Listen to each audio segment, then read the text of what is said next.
आज मेरा बर्थडे है। Today is my birthday. कल मंडे था। Yesterday was Monday. Next year 2024 होगा। Next year will be 2024। क्या आप लोग भी इसी तरह से ट्रांसलेट करते हो सेंटेंसेस को? If yes, I am really sorry, ये सारे सेंटेंसेस गलत है। इनका सही वर्जन है आज मेरा बर्थडे है, it is my birthday today. कल मंडे था, इट वॉज मंडे येस्टरडे। अगला साल 2024 होगा, it will be 2024 next year. तो यहाँ पर हमने यूज किया इट का। तो जब भी जिन सेंटेंसेस में हमारे पास सब्जेक्ट्स नहीं होते हैं वहाँ हम लगाते हैं इट। अभी आप सोच रहे हो कि हमने अगर टुडे बोला, टुमारो बोला, येस्टरडे बोला तो ये भी तो सब्जेक्ट का काम कर रहे हैं। नो, टुडे, टुमारो, येस्टरडे ये सारे वर्ड्स जो है लास्ट में आते हैं। चाहे मैं बात करूँ next year, this year, next month, last month, this week, सब वर्ड्स को हम लगाएंगे एंड में। तो स्टार्टिंग में क्या लगता है? सब्जेक्ट, और वो सब्जेक्ट है it.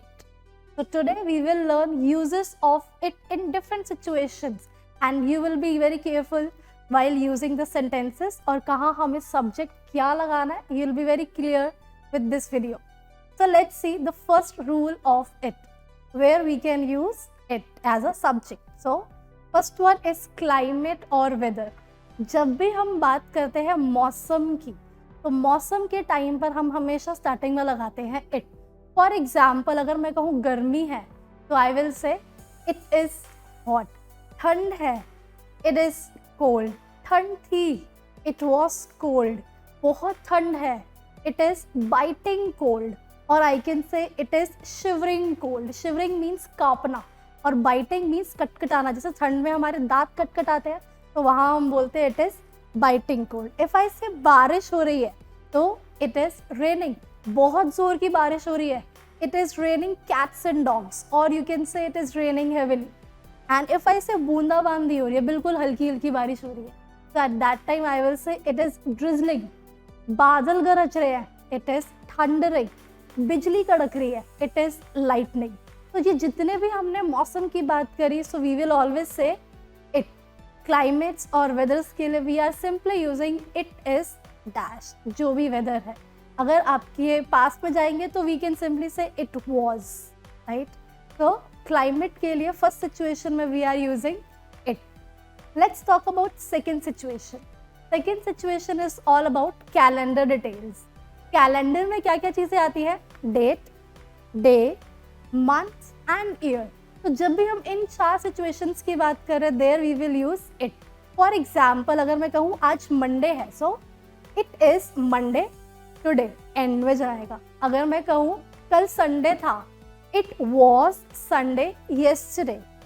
If I talk about in future, for example if I say अगला साल 2024 होगा, तो it will be 2024 next year. I can use it in this situation in form of questions also. For example, क्या ये मार्च का महीना? Is it the month of March? क्या कल Wednesday था?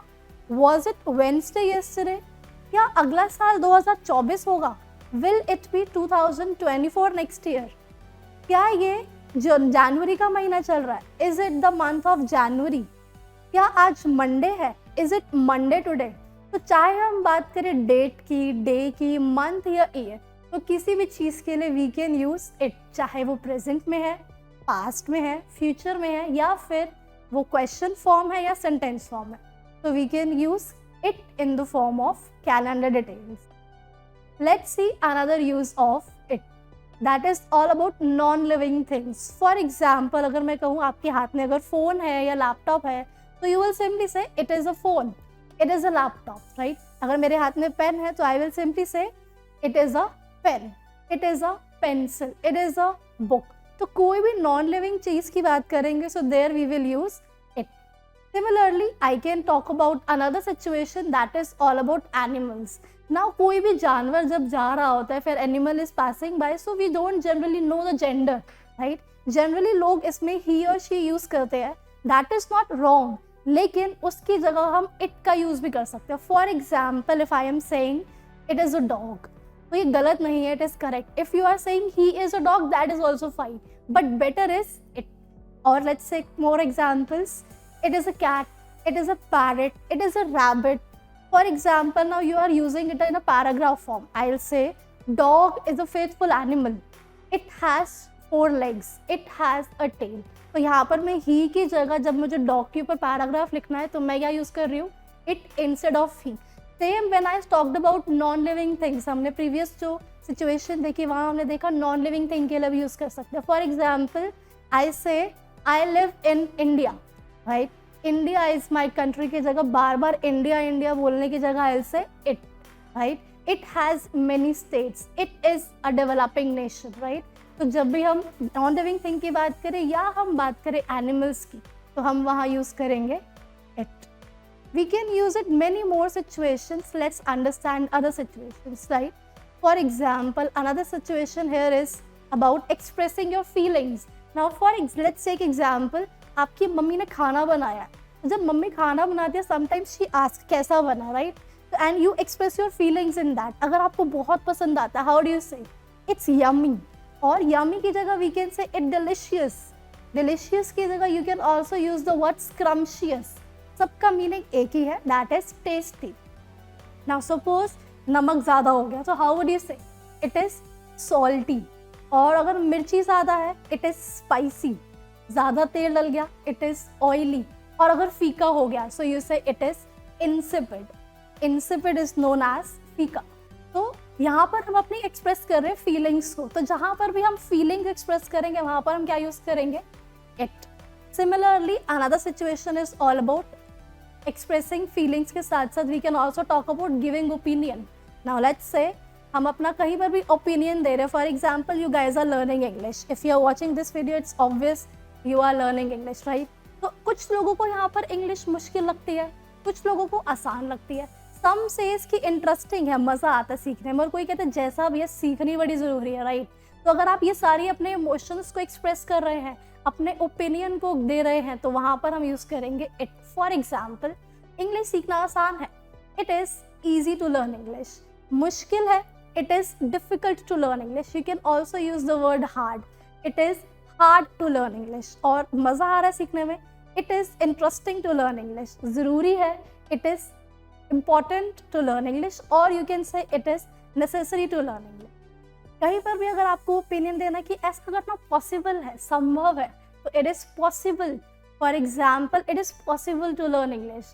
एंड समबडी सेइंग मेरे लिए तो इंग्लिश सीखना असंभव है, मेरे तो बस की नहीं है, that time you say it is impossible for me to learn English. तो यहाँ पर जो भी हमने किया क्या था? ओपिनियन दे रहे थे. हम अपने आप को देखकर जो भी हमें जैसा महसूस हो रहा है, we are just giving our opinions. And when we are giving our opinions, तो हमने क्या यूज़ किया स्टार्टिंग में? इट. तो इट का अनदर यूज जो हमने सीखा that was all about giving opinions. इसके अलावा we can frame questions also. For example, जब भी आपको टाइम से रिलेटेड क्वेश्चन पूछना है, जैसे कि आपको कितना समय लगेगा, आप कितना समय लोगे, या आपको कितना समय लगता है, या आपने खाना ऑर्डर किया and there you are asking भैया कितना समय लगेगा, कितना टाइम लगेगा, so there we can use it. For example, कितना समय को what do you say? How much time. It's correct, but better is how long.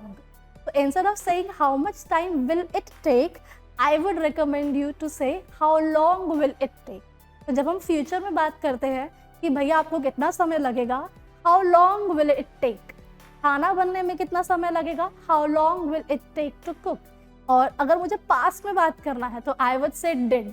How long did it take. कितना समय लगा था, तुमको यहाँ आने में कितना समय लगा, how long did it take you to reach here. और इफ आई से कि ऐसा करने में कितना टाइम लगता है, जनरली लोगों को क्वेश्चंस होता है अगर मुझे फ्लुएंट इंग्लिश सीखने तो मुझे कितना समय लगेगा, या जनरली लोगों को कितना समय लगता है. So how long does it take to learn fluent English.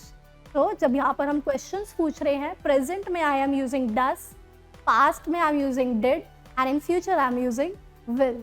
So how long does it take, how long did it take, and how long will it take. Similarly, अगर आपको इनके आंसर्स देने हैं, सो प्रेजेंट पे you will say it takes 2 hours, it took 2 hours, it will take 2 hours.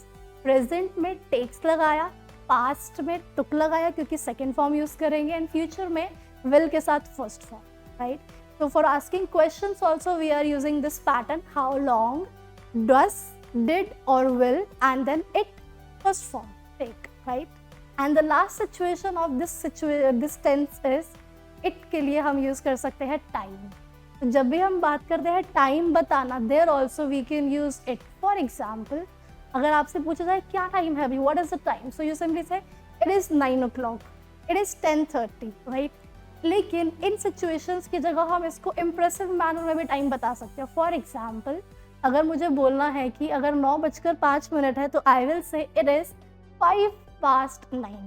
जब भी हम हिंदी में बोलते हैं बजकर, तो बजकर की इंग्लिश होती है पास्ट, और जब हम बोलते हैं इतना बजने में इतना टाइम रहता है, सो देन वी से 2 इन इंग्लिश. तो जहाँ पर भी 12 to 6 तक की बात आ रही है, फॉर एग्जाम्पल 12 देन 1 2 3 4 5 6, तो ये जो हाफ टाइम है for that side we are using बजकर.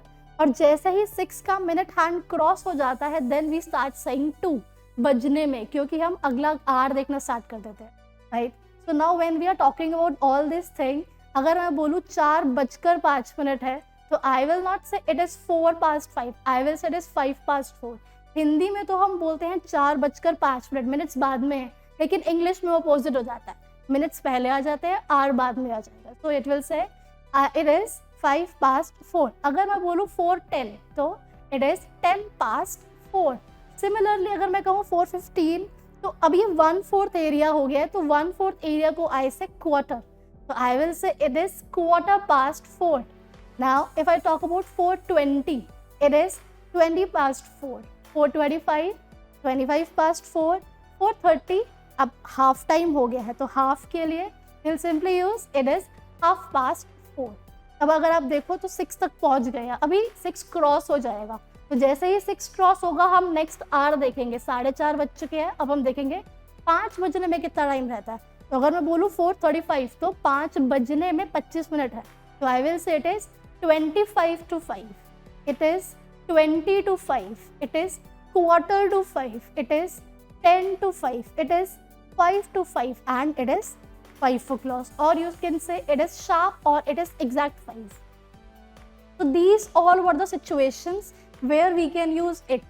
To study the detailed version of time, you can watch another video which we have already made on this channel, and the link is in the description box, right?